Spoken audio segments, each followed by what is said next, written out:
guys, so I'm so excited about the tutorial that I've just done today. It is a braid tutorial. Well, it's a Dutch braid, and it is inspired by the Hunger Games, by the braid that Katniss Everdeen wears when she's competing in the games and trying to kill all the other kids, and you know, all of that really fun stuff. But I'm a really big fan of the series. I can't wait for the movies to come out, so I was inspired to recreate this look today. I actually just taught myself how to do a Dutch braid. That's basically what it is. The braid starts right here. It's kind of like a French braid, and it just continues all the way around the back of my head, and then it ends right here. It's not exactly what she has in the movie because I don't have as short of bangs as she does, so what I did was I took my hair right here and I pinned it back, but you guys will see once I show you. So I hope you guys enjoy this tutorial, so let's get started. I would recommend doing this look with your natural hair or with a little bit of curl and wave in it just to give it a little bit of volume. So I'm just brushing out my hair and then parting my hair in a side part, with the part being near the side of my head where I'm starting my braid. So you want to have a little bit more hair on the side of your head where you're planning on having your braid to fall. So what I'm going to do is start off by taking a small section of hair near the top of my head where I'm starting my braid, and I'm going to take this section of hair and split it into 3 pieces just like I would with a normal braid or French braid.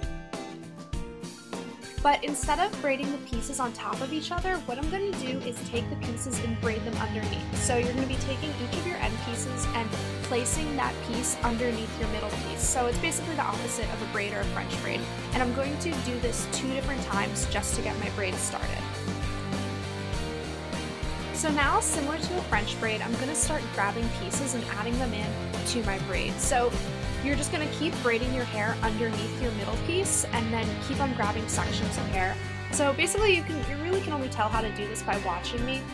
So just make sure what you're doing is you're angling your braid from the top to the bottom because you don't want it to look lopsided. Just make sure that you're pulling your hair in the direction that you want your braid to fall, which is around the back of your head.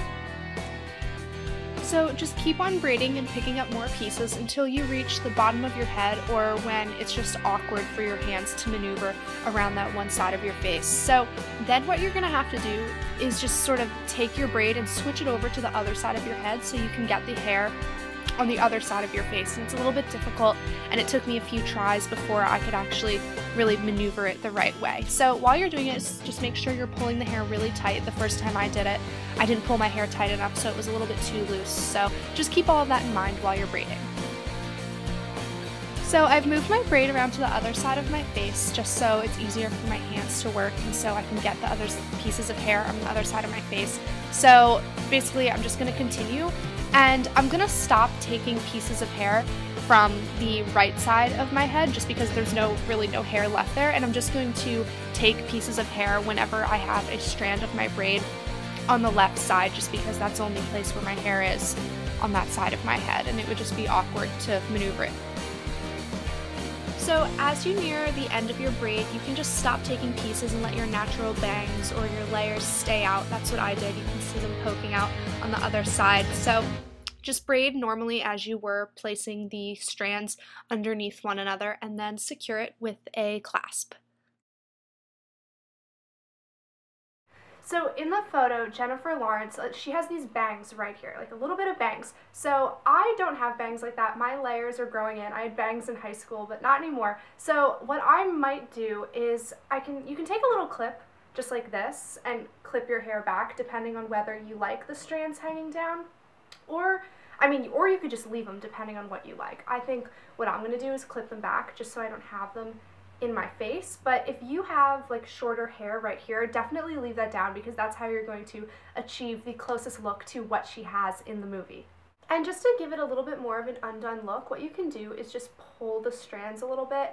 In all the photos that I've seen and in the movie trailers, her braid is definitely a little bit tousled. It's not very sleek looking. So what I'm going to do is just pull it apart a little bit just to give it a little bit more of like an undone casual effect. Well, I hope you guys enjoyed my little remake of Jennifer Lawrence or Katniss Everdeen's braid in the Hunger Games. I'm a really big fan of the series. I read all the books this summer, so I'm so excited for the movie. So just all the buzz that I've been hearing lately, it really got me inspired to recreate this look and learn how to do a Dutch braid. So I hope that my tutorial was good enough for you guys. I hope it was easy to understand. Let me know if you have any requests for any more Hunger Games type makeup tutorials or fashion tutorials or anything. I mean, I guess the movie isn't so much about fashion because, I mean, they're literally running around in a bloodbath trying to kill each other. But regardless, let me know what you guys think below, and thank you so much for watching.